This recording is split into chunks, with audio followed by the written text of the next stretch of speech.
안녕하세요. 달빛 야단 편지입니다. 때는 조선 영조시대. 함양 땅 어느 주막 구석에 거지 하나가 웅크리고 앉아 있었습니다. 누더기를 걸치고 얼굴엔 때가 두껍고 술 냄새를 풍기며 비틀거리는 이 사내. 누가 봐도 그냥 거지였습니다. 그런데 포졸 하나가 이 거지의 낡은 보따리를 낚아채 뒤집는 순간 세상이 멈췄습니다. 헝겊 사이에서 금속이 반짝였습니다. 말 2마리가 새겨진 동패마패였습니다. 만약 저 포졸이 그게 무엇인지 알아본다면, 만약 방사또에게 달려가 보고한다면, 이 사내는 그날 밤 조용히 사라질 것입니다. 이름도 없이, 흔적도 없이. 그런데 이상했습니다. 사내는 눈썹 하나 까딱하지 않았습니다. 오늘 저는 여러분께 한 남자의 이야기를 들려드리려 합니다. 거지 암행어사 이덕구. 누더기 속의 왕의 명령을 숨기고 혼자서 썩은 고을 하나를 무너뜨린 사내의 이야기입니다. 이덕구는 원래 대낮에 관복을 입고 다니는 사람이었습니다. 성균관 출신의 과거 급제, 한양에서도 알아주는 청년 관리. 그는 28배 사헌부에 들어가 부정부패를 감찰하는 일을 했습니다. 똑똑하고 원칙적이었으며 타협을 몰랐습니다. 그게 문제였습니다. 덕구가 사헌부에서 대신 2명의 비리를 적발하고 임금께 직접 상소를 올렸을 때 조정이 발칵 뒤집혔습니다. 그 대신들은 권력의 핵심이었고 그들의 동맹들이 덕구를 향해 칼을 갈기 시작했습니다. 하루아침에 덕구의 집 앞에 익명의 투서가 날아들었습니다. 내 가족을 지키고 싶으면 입을 닫으라는 협박이었습니다. 밤에는 낯선 사내들이 골목에서 뒤를 밟았습니다. 덕구의 아내가 걸을 때마다 그림자가 따라 붙었습니다. 그는 이 싸움을 정면으로 치를 수 없다는 것을 깨달았습니다. 그때 임금이 덕구를 밀실로 불렀습니다. 단둘이서. 내관도 신하도 없이. 임금은 함양 고을 방 사또의 이름을 꺼냈습니다. 3년째 백성을 수탈하고 있지만 방 사또의 뒤에도 한양 권력자들이 버티고 있었습니다. 공식 감찰단을 보내면 미리 귀신같이 눈치채고 증거를 감춰버린다고. 그래서 공식 기록에 없는 방식이 필요하다고. 임금이 마패를 내밀었습니다. 그리고 한마디를 덧붙였습니다. 자네가 거지로 내려가면 아무도 자네를 찾지 않을 것이네. 협박하는 자들도 방사또도. 덕구는 그날 밤 집에 돌아가 아내의 손을 잡았습니다. 아내는 이유를 묻지 않았습니다. 다만 남편의 눈을 보고 조용히 고개를 끄덕였습니다. 그리고 다음 날 새벽 덕구는 관복을 벗고 누더기를 걸쳤습니다. 거지가 된다는 것은 단순한 변장이 아니었습니다. 그것은 자신을 지우는 일이었습니다. 이름도 신분도 체면도 모든 것을. 그래야만 적의 눈을 피할 수 있었고 그래야만 백성 곁에 진짜로 다가갈 수 있었습니다. 사흘을 걷고 나흘을 걸어 덕구는 함양에 도착했습니다. 저작거리는 겉으로는 북적였습니다. 상인들이 목청을 높이고 안악들이 오갔습니다. 하지만 덕구의 눈엔 다른 것들이 먼저 들어왔습니다. 흥정하는 목소리가 너무 작았습니다. 아이들이 뛰어놀지 않았습니다. 어른들은 서로 눈을 마주치지 않았습니다. 공기 속에 보이지 않는 무언가가 짓누르고 있었습니다. 두려움이었습니다. 이 고을 전체가 두려움에 절어 있었습니다. 덕구는 비틀거리며 걸었습니다.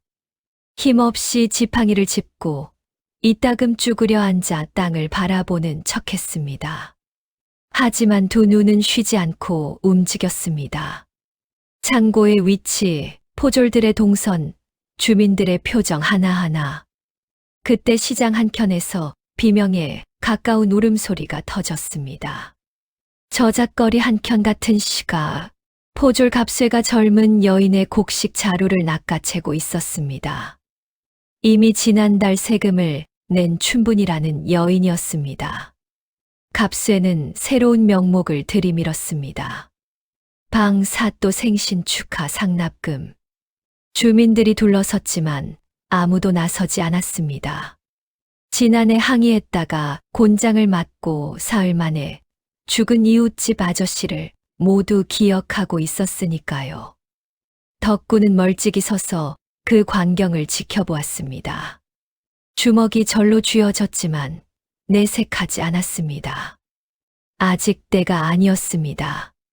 덜컥 나섰다가 신분이 드러나면 방사또는 증거를 불태우고 도망칠 것입니다. 덕구는 이를 악물고 돌아섰습니다. 그리고 속으로 새겼습니다. 저 여인의 이름, 저 포졸의 얼굴, 저 곡식 자루의 크기까지 모두 증거가 될 것이었습니다. 그날 밤 덕구는 거의 죽을 뻔했습니다. 굵은 빗줄기가 함양을 두드리는 저녁, 덕구는 주막구석에 자리를 잡았습니다. 보부상 행세를 하는 조력자 막쇠가 맞은편에 앉았습니다. 두 사람은 탁주를 홀짝이는 척하며 아무도 듣지 못하도록 낮게 이야기를 나눴습니다. 막쇠가 품 안에서 접힌 종이를 꺼냈습니다. 아전 하나가 양심의 가책을 이기지 못해 몰래 빼돌린 세금 장부 사본이었습니다. 펼쳐보니 3년치 세금 기록과 실제로 나라에 올라간 액수가 적혀 있었습니다. 그 사이 간격이 2배였습니다. 덕구가 장부를 들여다보는 그 순간이었습니다. 쾅 주막 문이 열렸습니다. 포졸 갑쇠와 부하 셋이 빗속에서 들이닥쳤습니다. 갑쇠의 눈이 주막 안을 훑다가 구석에 앉은 덕구에게 꽂혔습니다. 낮에 저작거리에서 봤던 거지였습니다. 갑쇠는 딱히 이유를 댈 수 없었지만 이 거지가 마음에 걸렸습니다. 눈빛이 거지 같지 않았다는 설명하기 어려운 느낌. 갑쇠가 성큼성큼 다가와 덕구의 보따리를 낚아챘습니다. 안을 뒤지기 시작했습니다. 덕구의 심장이 멈추는 것 같았습니다. 보따리 안에는 마패가 있었습니다. 헝겊으로 감쌌지만 손으로 뒤지다 보면 반드시 나옵니다. 그 순간 신분이 드러나면 덕구는 그날 밤 이 고을 어딘가에서 조용히 사라질 것입니다. 갑쇠의 손이 헝겊 깊숙이 파고들었습니다. 손가락 끝에 차가운 금속이 닿았습니다. 그 찰나였습니다. 주막 문이 다시 열리며 누군가 뛰어들어왔습니다. 낮에 저작거리에서 곡식을 빼앗기던 춘분이었습니다. 숨을 헐떡이며 외쳤습니다. 사또 나리말이 없어졌다고, 마부가 난리라고. 갑쇠가 손을 빼며 보따리를 내팽개쳤습니다. 부하들을 이끌고 뛰어나갔습니다. 주막에 고요가 내려앉았습니다. 덕구는 보따리를 천천히 집어들었습니다. 손이 떨렸습니다. 아주 조금, 하지만 분명히. 춘분이 덕구를 바라보았습니다.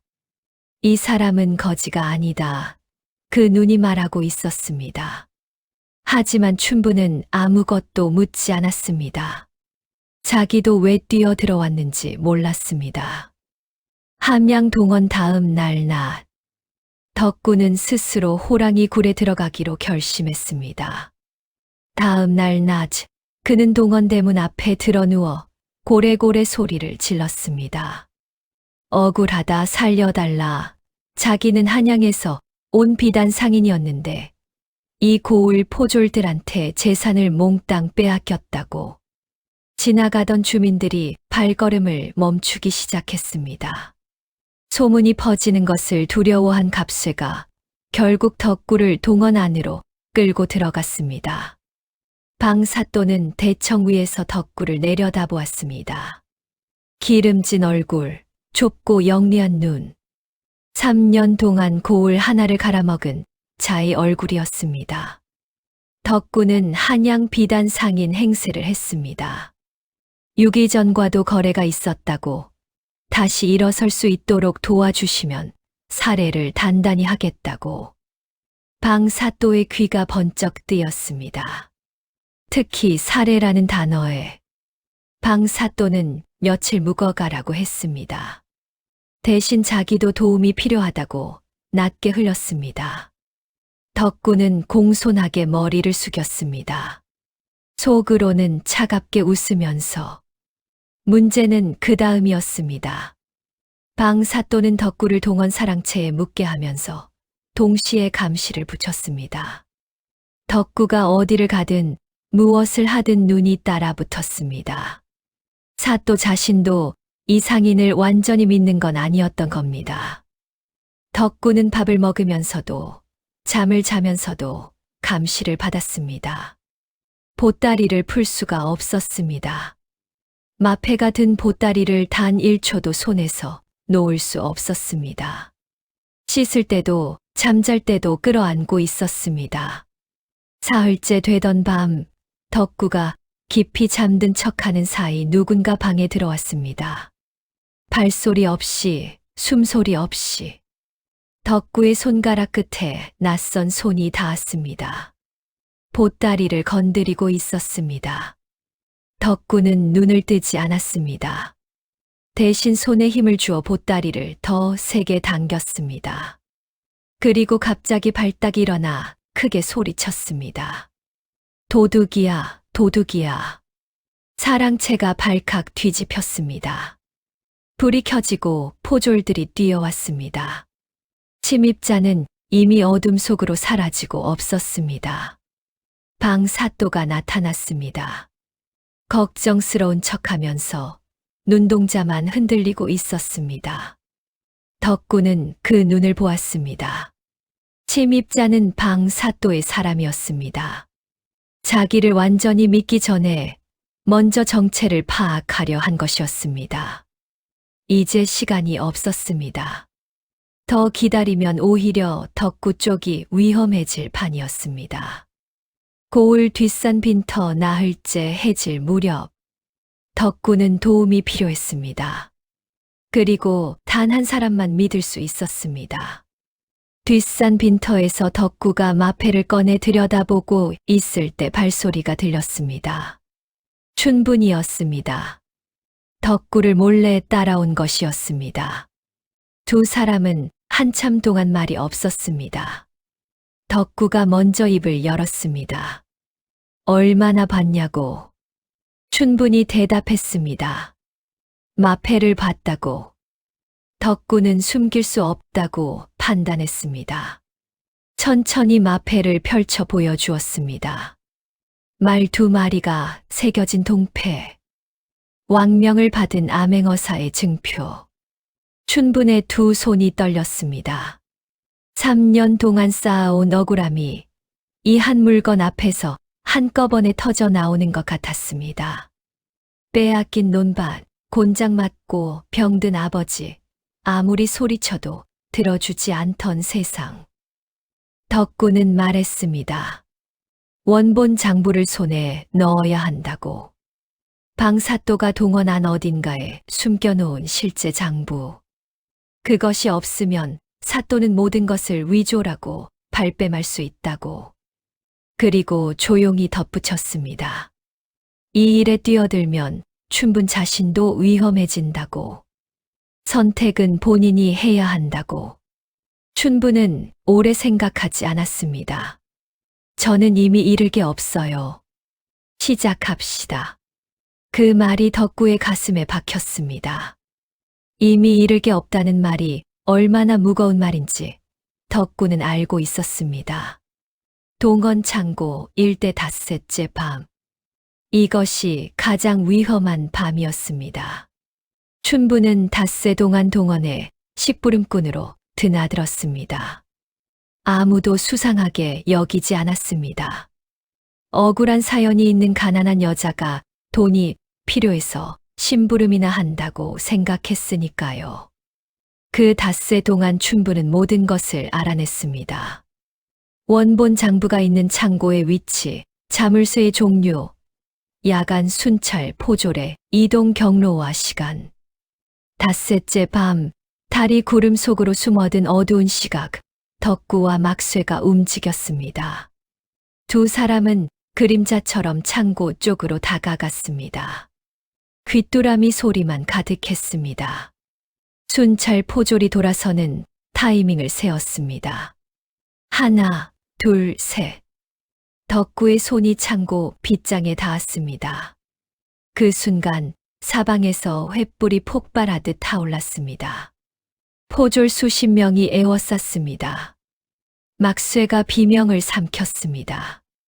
덕구는 천천히 손을 내렸습니다. 방사또가 어둠 속에서 걸어 나왔습니다. 느긋하고 여유로운 걸음. 다 알고 있었다는 듯. 방사또는 충분히 자기 사람에게 발각된 것은 그저께 밤이었다고 말했습니다. 그 뒤부터 일부러 내버려 두었다고.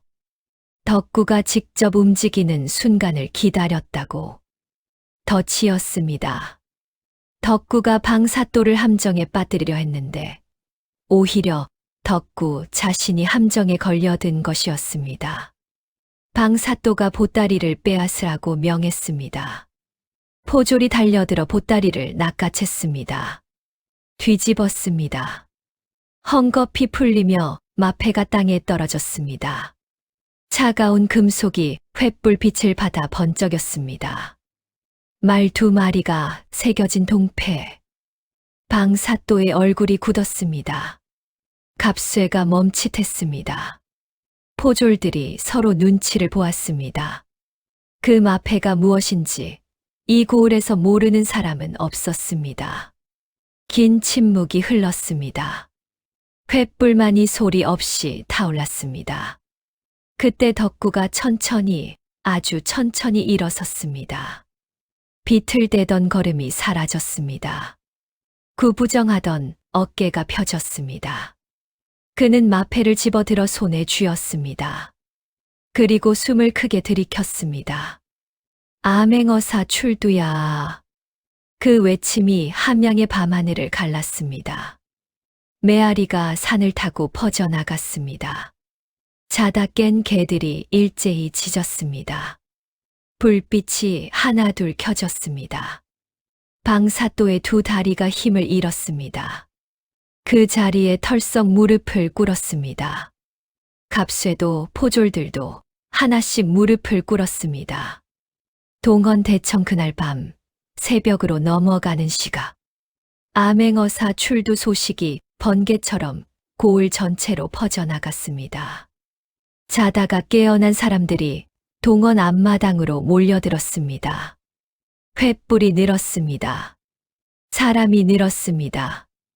덕구는 대청 위에 올라섰습니다. 이제 그의 목소리에는 거지의 흔적이 없었습니다.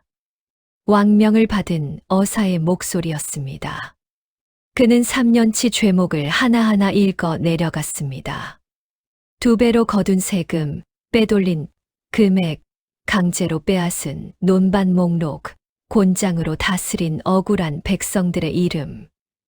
막쇠가 들고 온 장부 사본과 충분히 위치를 알아준 덕분에 사전에 확보해 둔 원본 장부가 증거로 펼쳐졌습니다. 방사또는 머리를 땅에 박고 살려달라고 빌었습니다. 하지만 덕구의 눈에는 눈물 한 방울이 없었습니다. 차갑고 단단했습니다. 그날 밤 방사또는 포박을 당했습니다. 갑쇠를 비롯한 앞잡이, 포졸들도 직을 잃었습니다.